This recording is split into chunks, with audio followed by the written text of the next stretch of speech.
What if I told you that everyone, and I mean everyone, worships something?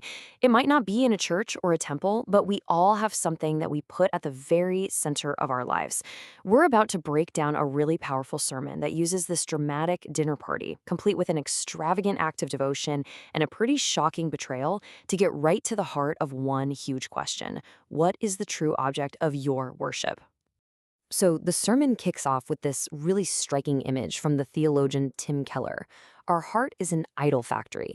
The whole idea is that we are constantly, almost automatically, taking good things in our lives and turning them into ultimate things. The things we feel like we just can't live without.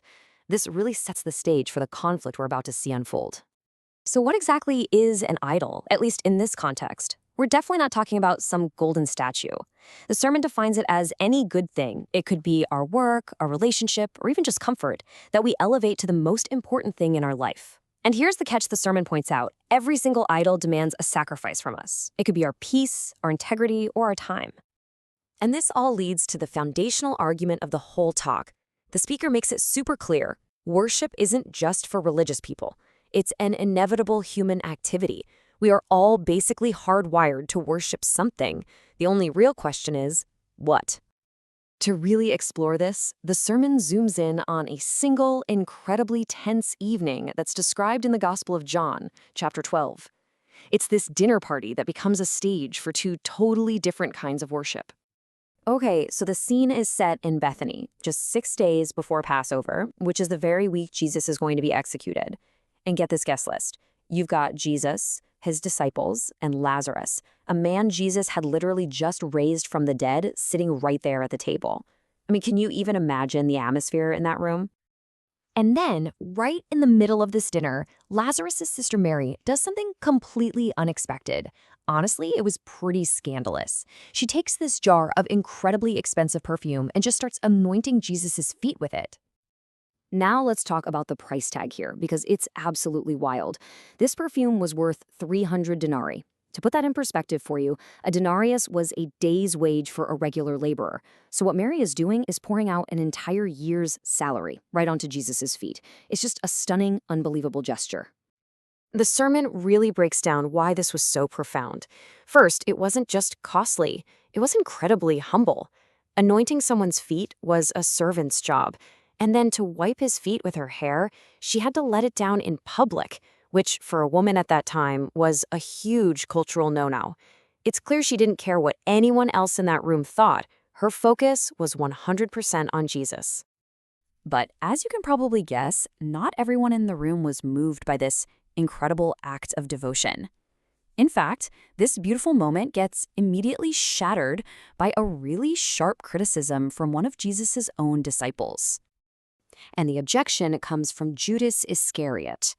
Now, on the surface, it sounds pretty noble, doesn't it? He frames it like it's a matter of social justice. Hey, think of all the good that money could have done for the poor.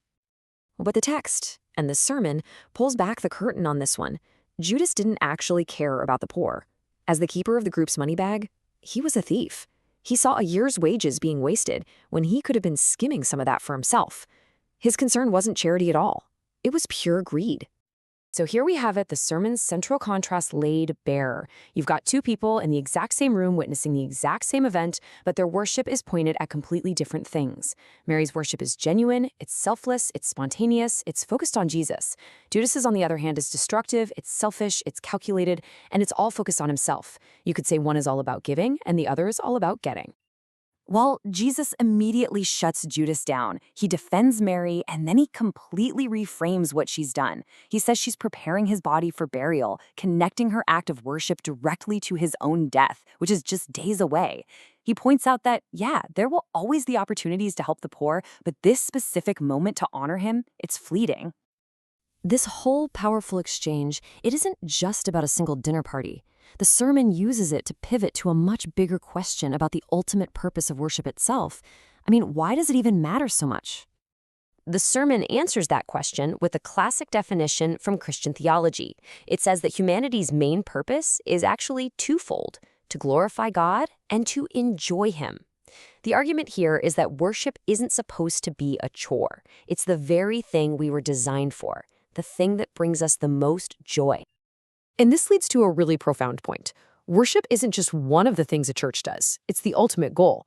The sermon uses this famous quote: missions exists because worship doesn't. In other words, the entire reason for things like evangelism and outreach is to invite more people into the act of worship. It's the destination, not just a stop along the way. So here's the crucial takeaway. The sermon holds up Judas as this stark warning. You can look spiritual. You can say all the right things. You can even be in the inner circle. But if your heart isn't in it, if you're just going through the motions to serve yourself, it's a complete dead end. It's a worship of self that, in the end, only leads to destruction. And so this brings everything back around to a final, really personal question. When we look at that sharp contrast between Mary's selfless devotion and Judas's self-serving critique, we're all forced to ask ourselves, when it all comes down to it, what is the true object of my worship?